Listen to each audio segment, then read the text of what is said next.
from English Tutor team, we are gonna talk about self-introduction. But first of all, we're gonna watch some video. David. Hi, Frank. How are you? Fine, thanks. And you? Very well, thank you. Oh, this is Suzanne? Hello, Suzanne. My name is David. David Robinson. Hi, David. It's nice to meet you. Pleased to meet you too. Right, after watching the video, you might thinking, why should we learn about self-introduction? Well, you may need to introduce yourself in large event. The second is job interview and also when you are presenting.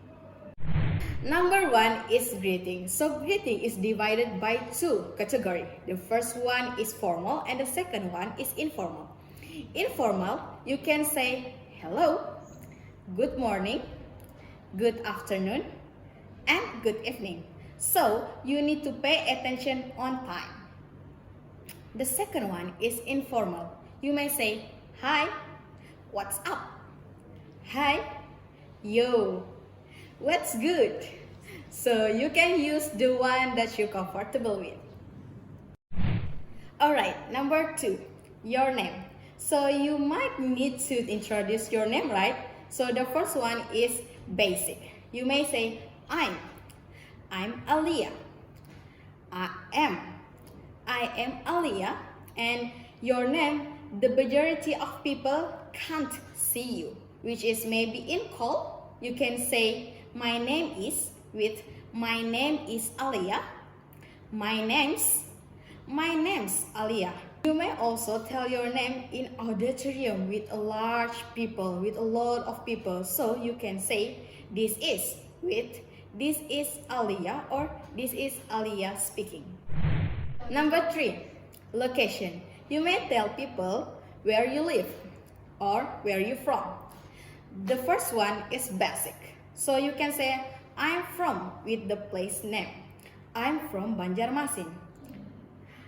Your nationality. I'm with nationality. I'm Indonesian or I'm Singaporean. The second, you are far from the place you introducing yourself. I come from place.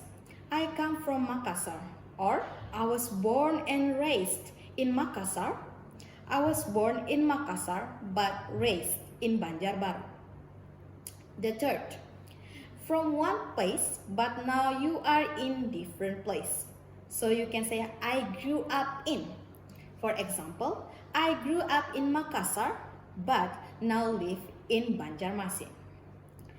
I'm originally from Makassar but I'm based in Banjarmasin. Number four, position and company. You may introduce your position and also where you work in. For example, I work at company in the blah blah blah department. For example, I work at Polytechnic Hasnur in marketing department. I'm a position at company. I'm a secretary at Polytechnic Hasnur. I work in general area. I work in marketing. And also you can tell people about your specific position, which is you can say, I work as manager. I work as cashier. The fifth, qualification. You may tell people what you qualified in. The first one is, I'm about to graduate. Also, I am a subject and graduate. For example, I'm about to graduate in marketing major. Also, I am a marketing graduate. Also, I have Bachelor of Marketing. You can also say, I currently taking a course in subject. I am currently taking course in marketing. You can say course in theoretical subject. You can say a course in maths. Also, course on practical subject. You can say a course on marketing strategy.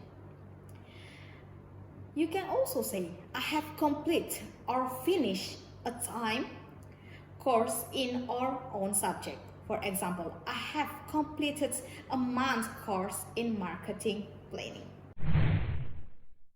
Okay, So number 6 is experience. You may need to talk about your experience, right? So when you talk about experience, you might say I have number in experience in the occupation field. For example, I have 3 years of experience in sales.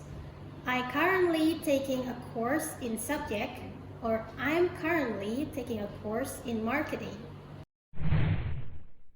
Okay, the next one is family. When you talk about family, you may mention your siblings. How many siblings you have? For example, if you are the only child, you may say, I am an only child. When you have siblings, you may say, I am one of number siblings, or I am one of number. So, for example, I am one of 3 siblings, or I am one of 3. Next one, when you want to introduce yourself, of course, you may mention your hobbies. So when you talk about your hobbies, you might say, I'm a big fan of hobby. I am a big fan of, for example, I'm a big fan of running, or I'm a big fan of reading, etc. You can mention anything. Or I'm a keen noun. I'm a keen reader. I'm a keen runner. I'm a keen writer, something like that. Okay, next one is age. You may mention your age. How old are you? So for the basic one, you may use I am number years old. I am number. For example, I am 25 years old, or I am 24 years old, or I am 20. And then if you don't want to specify, you might say I'm in my early or mid or late plus decade. For example, I'm in my mid-30s, or for me, I'm almost in mid-20s. Or if you don't want people to know your age, or if you want to guessing other people's age, you might say, oh, she's age something. For example, she's a 20-something marketing graduate. So when you do self-introduction, you might want it to be more fun, more sound friendlier. You may mention your fun fact about you. So for example, you can mention about an interesting fear, or weird like or dislike, or fact about your pet, or even a strange achievement, an extraordinary experience. So for the last one, you may mention your motivation in doing something. For example, because you watch these videos, you may want to learn English. So when you want to say, what is your motivation of learning English? What is your reason for learning English? You might say, I want to learn English because, or the reason why I'm learning English is because. For example, I want to learn English because I want to pursue study overseas. Or the reason why I'm learning English is because it is a widely known international language. So this is the end of this video. After you watch these videos, we hope that you can do your self-introduction, and even you may make your own videos and introduce yourself. Thank you for watching.